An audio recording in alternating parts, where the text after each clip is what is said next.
સુરત લિંબાયતમાં થયેલી ફાયરિંગની ઘટનામાં પોલીસે એકને દબોચી બીજાની શોધખોળ શરૂ કરી છે, જ્યારે સ્થાનિક પોલીસે વધુ પૂછપરછ કરી તપાસને તેજ બનાવી હતી. સુરત શહેરના લિંબાયત વિસ્તારની શાંતિનગર પોલીસ ચોકીની નજીક આવેલી ગલીમાં એક લગ્ન પ્રસંગ દરમિયાન અજાણ્યા શખ્સોએ ફાયરિંગ કરતા સમગ્ર વિસ્તારમાં ફફડાટ ફેલાઈ ગયો હતો.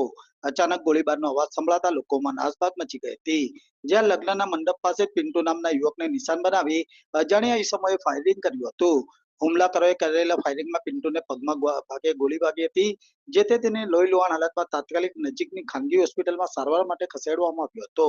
આ ઘટનાની જાણ થતાં જ ઉચ્ચ પોલીસ અધિકારીઓ સહિત સ્થાનિક પોલીસનો કાફલો ઘટના સ્થળે દોડી આવી હુમલાખોરોને ઝડપી લેવા પગેરે દબાવ્યું હતું, અને ગણતરીના સમયમાં પોલીસે ફાયરિંગ કરવામાં સામેલ સૂરજ ઉર્ફે વંડરને ઝડપી લીધો હતો, અને બીજા નાસી ગયેલા આરોપી બાબુ પાટેલને ઝડપી લેવા કામે લાગી હતી, જ્યારે પોલીસે ઝડપેલા આરોપીની વધુ પૂછપરછ સાથે તપાસના ચક્રો ગતિમાન કર્યા હતા.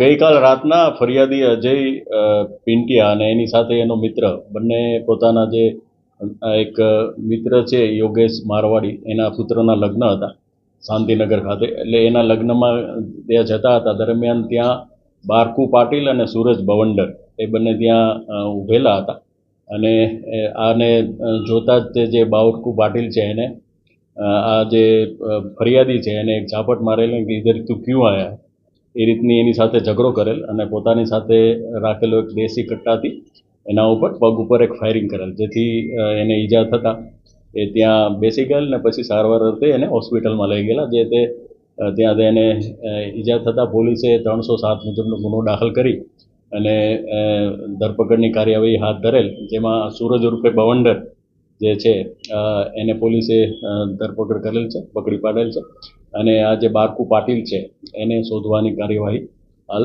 ચાલુ છે. પોલીસે અલગ અલગ ટીમો બનાવી અને જુદા જુદા વિસ્તારમાં રવાના કરેલ છે. બંને લોકો ગુનાહિત ઇતિહાસ. આ જે બારકુ પાટીલ છે એ જે જુવેનાઇલ હતો ત્યારથી જ ગુના કરવાની ટેવવાળો છે.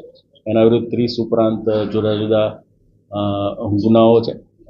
હજી 6 મહિના પહેલાં જ જેલમાંથી છૂટ્યો હોવાની માહિતી અત્યારે અમને મળેલી છે, અને એ સિવાય જે ફરિયાદી છે એના ઉપર પણ 6-7 ગુના દાખલ થયેલા છે, અને જે આરોપી પકડાયેલ છે સૂરજ ઉર્ફે બવંડર, એના ઉપર એક પ્રોહિબિશનનો ગુનો છે. આ બંનેના કોઈ અંદર સંબંધ અને હાલ તો કશું બંનેને પરસ્પર વ્યક્તિગત રીતે કંઈ હોય એવું હાલ તપાસમાં જણાઈ આવેલું નથી, પણ વધુ તપાસ જ્યારે ફરિયાદી સ્વસ્થ થાય અને આરોપી પકડાય પછી વધુ વિગત બહાર આવી શકશે.